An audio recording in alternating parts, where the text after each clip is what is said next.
রব্বুল আলামিন বলেন, ওয়াইয ইবতালা ইব্রাহিমা রাব্বুহু বিকালিমাতিন ফাতাম্মাহুন্না ক্বালা ইন্নী জাইলুকা লিন-নাসি ইমামা।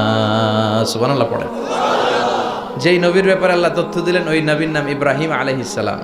সবাই বলেন কি নাম? চিল্লায় বলেন কি নাম?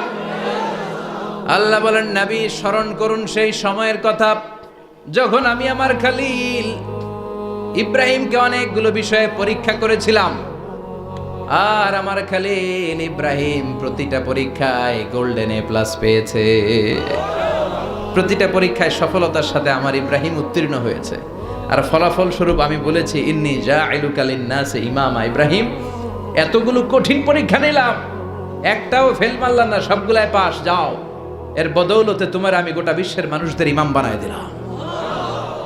ইমাম মানে নেতা। ইমাম মানে কি? নেতা। নেতা হওয়া এত সহজ না।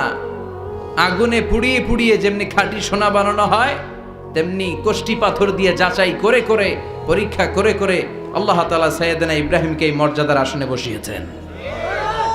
আল্লাহ বলে, অনেকগুলো পরীক্ষা আমি নিয়েছি সাইয়েদনা ইব্রাহিমকে। আল্লাহ যারে পছন্দ করে বেশি, তার জীবনে পরীক্ষাও।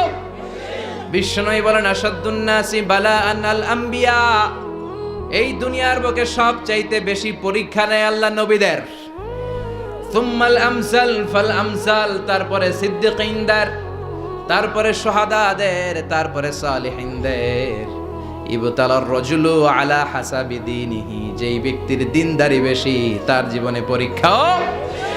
বিশ্বনবীর আল্লাহ সান্ত্বনা দিচ্ছেন, নবী ওরা আপনারে গণক বলে, ওরা আপনারে জাদুকর বলে, ওরা আপনারে কবি বলে, ওরা আপনারে পাগল বলে, কিন্তু আপনি হতাশ হবেন না। একটার পর একটা পরীক্ষা আপনার উপর চেপে বসেছে। এগুলো দেখে ভয় পাওয়ার কোনো কারণ নাই, কারণ মুমিন ভয় পায় না। চিল্লায় এখন ঠিক কিনা? ও নবী, আপনি বিচলিত হবেন না, হতাশ হবেন না। আপনার আগে যেই নবীর জীবনেও পরীক্ষা ছিল কি ছিল না? আমি আমার খলিল ইব্রাহিমকে অনেকগুলো পরীক্ষা নিয়েছি, প্রতিটা পরীক্ষায় সাইয়েদনা ইব্রাহিম পাশ করেছে। বিশ্বনবীকে আল্লাহ সান্ত্বনা দিচ্ছেন। সুবহানাল্লাহ পড়েন। বিশ্বনবী হতাশ হবেন না। ডোন্ট বি স্যাড, লা তাহজান, নেভার লুজ হোপ। ও নবী, আশা হারাবেন না। আপনার উপর যেমন পরীক্ষা আছে, সাইয়েদনা ইব্রাহিমের উপরও পরীক্ষা ছিল। সবার উপর আমি পরীক্ষা নেই। আপনারে ওরা কবি বলে গালি দেয়, গণক বলে গালি দেয়, জাদুকর বলে গালি দেয়, পাগল বলে গালি দেয়। যুগের ব্যবধানে এই গালিগুলো আছে, কিন্তু নামগুলো চেঞ্জ হয়েছে। চিল্লায় এখন ঠিক কিনা? এখন আমাদেরকে কবি বলে না, গণক বলে না, পাগল বলে না, এখন আমাদেরকে বলে কাঠমোল্লা, এখন বলে রাজাকার, এখন কয় যুদ্ধাপরাধী। গালি আছে না নাই?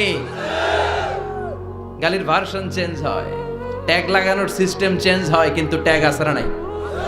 আল্লাহ নবীর সান্ত্বনা দিয়ে বলে, নবী ভয় পাবেন না, চিন্তিত হবেন না। আপনার যেমনি পরীক্ষা আমি নিচ্ছি, সাইয়েদনা ইব্রাহিমের আমি পরীক্ষা নিয়েছি। আর প্রতিটা পরীক্ষায় আমার Ibrahim Khalil golden A plus, first class first, global award পেয়েছে।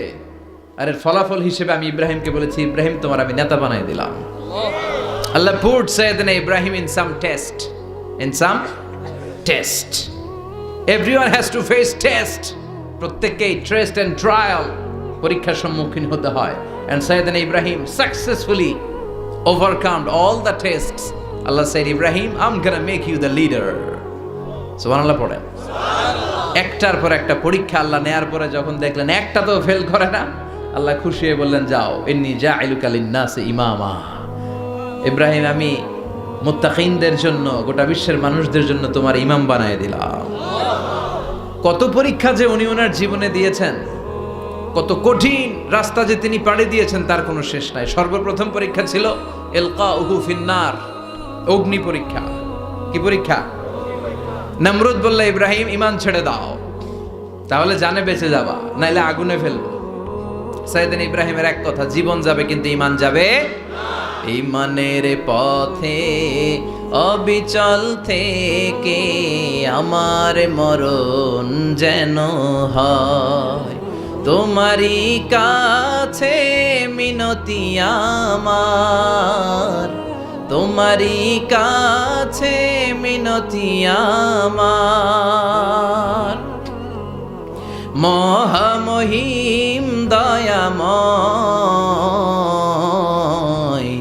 ইমানের পথে অবিচল থেকে আমার মরণ যেন হয়। পড়ে না আমি আরো জোরে পড়ে না আমিন। নমরুদ বলে ইমান ছেড়ে দাও, তা না হলে আগুনে ফেলবো। সাইয়েদনা ইব্রাহিম বলে জীবন যাবে কিন্তু ইমান যাবে। তার মানে আগুনের পরীক্ষায় পাস। চিল্লায় বলেন আগুনের পরীক্ষায়। পরীক্ষা নাম্বার 2, একটার পর একটা পরীক্ষা নিতে আল্লাহ শুরু করলেন। আল্লাহ বললেন ইব্রাহিম যাও, কলিজার টুকরা সন্তানকে আর হাজারকে, আমরা ওনারা ডাকি বিবি হাজরা, আমরা কি ডাকি বাংলাদেশে, আসলে নাম কি হাজার, যাও তোমার স্ত্রী হাজারকে আর ইব্রাহিমকে মক্কার ধুধু প্রান্তরে ফেলে দিয়ে আসো। ওখানে মানুষ নাই, প্রাণী নাই, জনমানব শূন্য, দেখি আমার কদ্দুর ভালোবাসো। বলতে দেরি, টু শব্দ নাই, মরুভূমিতে ফেলে দিয়ে আসলেন। তার মানে পরীক্ষা নাম্বার 2তেও, কথা বলেন 2তেও। পরীক্ষা নাম্বার 3, আল্লাহ বললেন ইব্রাহিম দেখি তোমার হৃদয়ে আমার জায়গা কতটুকু, যাও কলিজার টুকরা সন্তান ইসমাইলের গলার মধ্যে তলোয়ার লাগাও। সাইয়েদনা ইব্রাহিম বিয়ে করার পর থেকে আল্লাহর কাছে চাইতে চাইতে শেষ, মাগা সন্তান হয় না। ওনার প্রথম সন্তানটা হয়েছিল সাইয়েদনা ইসমাইল যখন জন্মগ্রহণ করেছে, ইব্রাহিমের বয়স ছিল 86 বছর। সুবহানাল্লাহ কইতে মনে চায় না? এই এলাকায় আসেনি 86 বছর বয়সে সন্তান হয়েছে? হ্যাঁ, এরকম শক্তিশালী পুরুষ কেউ আছে? 86 বছর বয়সে তো হাঁটতেই পারে না। কথা কন। সাইয়েদনা ইসমাইলকে যখন আল্লাহ তাআলা সাইয়েদনা ইব্রাহিমকে উপহার দিয়েছেন, তখন সাইয়েদনা ইব্রাহিমের বয়স, চিল্লায় বলেন কত? 86 বছর বয়সে যে কলিজার টুকরা সন্তানটাকে হাতে পেলেন, চাঁদের মতো সুন্দর ছেলে। আল্লাহ বললেন দেখি আমার হৃদয়ে তোমার জায়গা কতটুকু, ইসমাইল রে জবাই করো। বলতে দেরি, ছুরি লাগাতে দেরি হয় না। তার মানে এই পরীক্ষায়ও পাস। একটার পর একটা আল্লাহ পরীক্ষা নিয়েছেন, একটার পর একটা পরীক্ষা। আগুনের পরীক্ষায় পাস, ফ্যামিলি বিসর্জন দাও পাস, কলিজার টুকরা সন্তানের গলায় ছড়ি লাগাও পাস। এবার আল্লাহ বললেন এরপর